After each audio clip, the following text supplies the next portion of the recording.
वापस घर चलना है, इसलिए अपनी बुद्धि नाम रूप से निकाल देने की हम सब आत्मा भाई भाई हैं।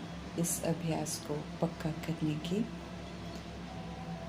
देह अभिमान में कभी भी नहीं आने की,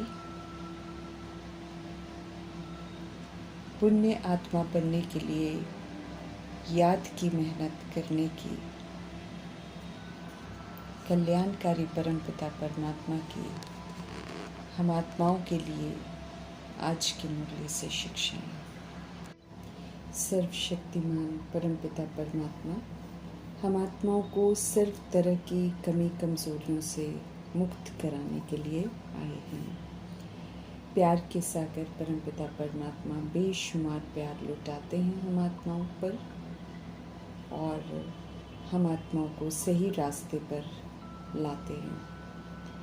उनकी पालना हम आत्माओं के दिल में भी उनके लिए प्यार बहुत जगाती है।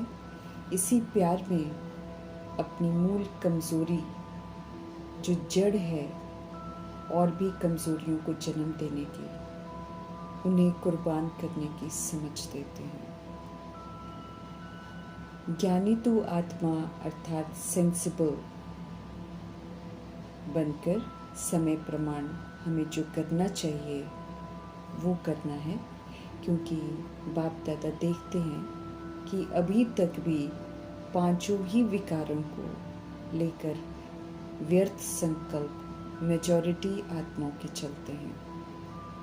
चाहे कामनाएं हो, चाहे क्रोध का अंश हो, चाहे लोभ मोह अहंकार हो, सब व्यर्थ है। इनके वशीभूत होने से कोई प्राप्ति नहीं होती है, बल्कि नुकसान ही नुकसान होता है। विकारों के वशीभूत होना कमजोरी का चिन्ह है।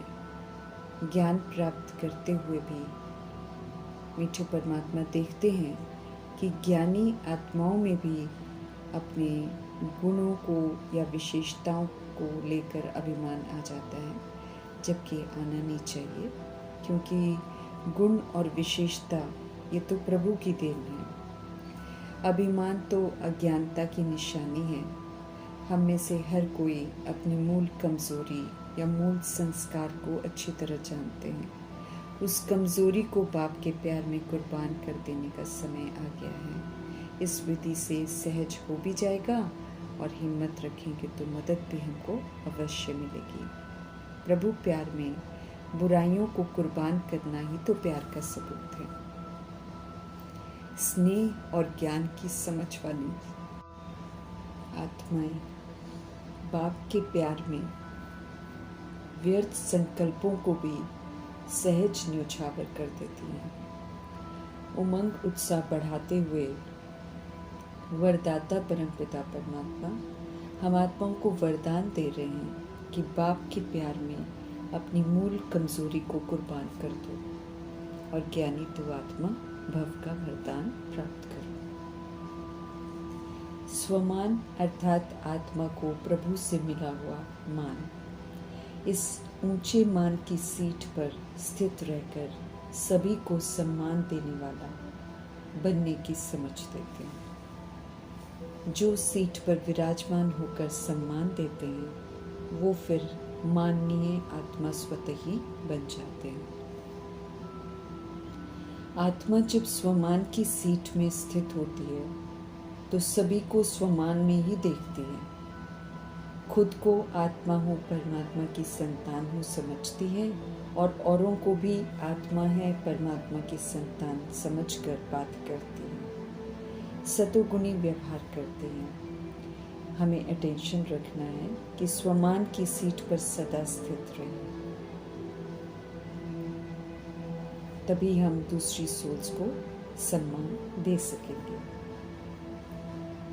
अज्ञानतावश हम सभी ने देह अभिमान में आकर अपने स्वधर्म के विपरीत जाकर पराये धर्म को अपनाकर पाप कर्म बहुत किए हुए हैं।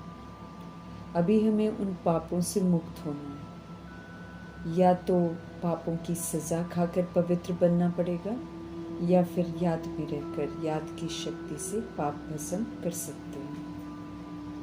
हम सभी को एक्यूरेट याद की यात्रा में रहने की मेहनत करनी है। ये प्रभु जी स्पष्ट कर रहे हैं। प्रजापिता ब्रह्मा ने भी याद की मेहनत की है, उन्होंने भी अपने को आत्मा समझ बाप को याद किया है। ऐसे ही हमें भी समझ दे रहे हैं कि अपने को आत्मा समझ मुझ बाप को याद करो। आत्मा समझने से ही हम एक्यूरेट निराकार परमपिता परमात्मा को याद कर सकेंगे। याद करेंगे तो सुप्रीम अथॉरिटी गारंटी करते हैं कि वे हमें सभी पापों से मुक्त कर देंगे। सर्व के सद्गति दाता परमपिता परमात्मा ब्रह्मा का आधार लेकर सभी की सद्गति करते हैं और आबू भूमि से ही करते हैं। तो ये जो भूमि है ये सर्वोत्तम तीर्थ स्थान है। इससे इसका जो महत्व है वो सारी दुनिया जानेगी। इसलिए सभी आत्माओं को सत्य से परिचित कराते रहना है। अगर आज नहीं मानेंगे तो पिछाड़ी में तो ज़रूर मानेंगे, क्योंकि कुछ आत्माएं जब सीज़न होगा यानी कि विनाश का सीज़न होगा तब जागेंगे। पक्का कराना है खुद को कि हम सभी आत्माएं हैं, ओरिजिनल में हम शांत स्वरूप हैं, शांति के सागर परमपिता परमात्मा की संतान हैं। हम सब शांति धाम की रहने वाली हैं, परम धाम रहवासी हैं। हम सब यहाँ मेहमान हैं। ये निरंतर हमको याद रखना है। वापस घर जाना है, इसलिए ओरिजिनल मासूमियत में हमको लौटना है। जैसे सतगुणी हम सब आए थे वैसा ही हमको फिर से बनना है। विस्तार से सार की ओर लौटना है। ऊंची मंजिल है, ऊंचा पुरुषार्थ है। सबकी अवस्था बिल्कुल अलग अलग है। कोई गंभीरता से पुरुषार्थ कर रहे हैं तो कोई हल्का, कोई बहुत याद करते हैं तो कोई बिल्कुल याद नहीं करते। इसलिए किसी भी तरीके के स्पर्श से हमको दूर रहना है। स्पर्श होने से प्रभाव पड़ता है। खराब अवस्था वाले का प्रभाव अच्छी अवस्था वाले पर पड़ जाता है। स्पष्ट कर रहे हैं प्रभु जी कि जो बिल्कुल याद नहीं करते हैं वो पाप आत्मा है, तमो प्रधान है, और जो याद करते हैं वो पुण्य आत्मा है, सतो प्रधान है। तमो प्रधानता का प्रभाव सतो प्रधानता पर न पड़े इसलिए परहेज जरूर करनी है। चारों तरफ तमो प्रधानता बहुत हावी है, इसलिए उनका प्रभाव पड़ने की संभावना ज़्यादा होती है। देह अभिमान हमें असुर बना देता है, इससे हमें सदा दूर रहना है। गृहस्थ में ट्रस्टी होकर रहना है तो सभी तरह के बाहरी प्रभाव से हमको मुक्त रहना है। सत्य परमपिता परमात्मा से राजयोग सीखकर राजयोगी बन कर्म करते हैं तो श्रीमत प्रमाण करते हैं। इसलिए कर्म जो है वो फिर अकर्म हो जाते हैं, जो फिर एक जन्म संगम युग और 20 जन्म सतयुग त्रेता युग में कर्म अकर्म ही रहते हैं। कोई भी किसी के बंधन में नहीं बनता है। सब स्वतंत्र जीवन मुक्त अवस्था में रहते हैं। ट्रस्टी बन कर्म करना है। ऐसे फिर अकर्म के संस्कार हमें अभी बनाने हैं। इस पर फिर ईश्वरीय स्टैंप लग जाती है। ईश्वरीय राज्य में फिर अकर्म ही होते हैं। प्रभु का फरमान है, शिव बाबा को शांति धाम और सुख धाम को याद करो। सतोगुणी सतयोगी बनो, फिर इज्जत से वापस घर जाएंगे और इज्जत से फिर हम सब नई दुनिया में आएंगे।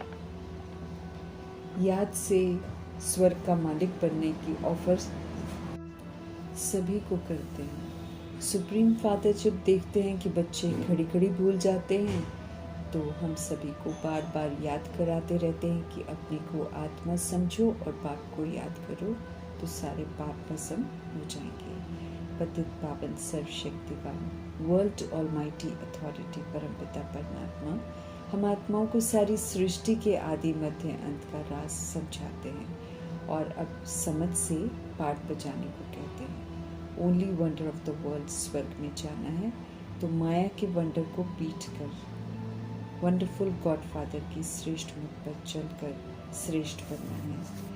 हेवनली गॉड फादर का कहना मानते हुए हेवनली बनते हुए हेवन की स्थापना करने में अपना सहयोग देने का सौभाग्य मिला है, तो हमें सदा खुशी में रहना है। हम आत्माओं ने राज्य गंवाया है, अभी हमें फिर से सारा राज्य लेना है। आत्मा को प्रभु का फरमान है कि विकारों में जाने का बुरा काम छोड़कर अब निर्विकारी बनो। आत्मा अति सूक्ष्म है, इसलिए उसमें बहुत ताकत है शरीरों को चलाने की, पुनर्जन्म लेते रहने की, जब तक प्रभु जी ड्रामा में प्रवेश नहीं होते। इस कर्म क्षेत्र में रहते हुए अब हमें सिर्फ अच्छे कर्म करने हैं। हमें फिर से बेदाग, हमें फिर से संपन्न और संपूर्ण बनना है। समझ देते हैं कि आधा कल्प योग बल से सृष्टि चलती है, तो बुराइयों को, विकारों को बिल्कुल छोड़कर हमें योग बल इकट्ठा करना है, याद में रहकर यहाँ से ही लेकर जाना है आपको योग बल। प्रभु के सत्य को सभी रियलाइज़ करेंगे ज़रूर अंत में, इसलिए प्रभु परिचय हमें देते रहते हैं और समझ देते हैं कि औरों को भी इस सत्य से परिचित करा। सत्य मार्ग पर चलते चलते माया हैरान करती रहेगी, परीक्षा लेती रहेगी। उसी से हमें अपनी कमी कमज़ोरियाँ मालूम चलती हैं। तो माया भले हैरान करे, हमको कमज़ोर बनाए, लेकिन हमको हैरान नहीं होना है और कमज़ोर भी नहीं बनना है, बेसमझ नहीं बनना है, बल्कि अचल अटोल रहकर तूफानों को पार करना है। माया जीत हमको बनना है। हम सब युद्ध के मैदान पर हैं, ये हमको याद रखना है। ज्ञान और योग के अस्त्र शस्त्रों से हमें युद्ध को जीतना है, हार नहीं खानी है। विघ्न विनाशक बनकर विघ्नों को पार करना है। विकारों को नहीं यूज़ कर विकारों को जीतना है। राजधानी स्थापन हो रही है, उसमें ऊंच मर्तबा पाने का लक्ष्य हमको रखना है और लक्ष्य धारण करने हैं। हमें बहुत खबरदार रहना है, देह अभिमान में नहीं आना है। माया के तूफानों को महावीर बनकर पार करना है। हर बात की समझ हम आत्माओं को मिल रही है, तो हमें अब अक्लमंद बनना है। श्रीमत पर चलकर पवित्र हमें जरूर बनना है। आत्मा भाई भाई हैं, ये दृष्टि वृत्ति भी पक्की करनी है। सर्व तरह के मतभेदों से अब हमको मुक्त होना है। देह के भान में धारण किए हुए नाम रूप के लेबल से अब बाहर आना है। सार यही है कि हम आत्माएं हैं, हम निराकार परमात्मा की संतान हैं। एक ही रिश्ता है हमारा आपस में भाई भाई का। नाम रूप से अब हमको बाहर निकलना है। जितना अपने को हम आत्मा समझकर बेहद के पाप को याद करेंगे, उतना हर बात हमको स्पष्ट समझ में आएगी भी और बुद्धि में कायम भी रहेगी। फिर हम सब राइटियस सोचेंगे, राइटियस बोलेंगे, राइटियस कर्म करेंगे। फिर से हम सब राइटियस बनेंगे, बिल्कुल वैसे जैसे परमपिता परमात्मा चाहते हैं। हम आत्माओं का सदा हित सोचने वाले शुभ चिंतक परमपिता परमात्मा जी का धन्यवाद करते हुए ओम शांति।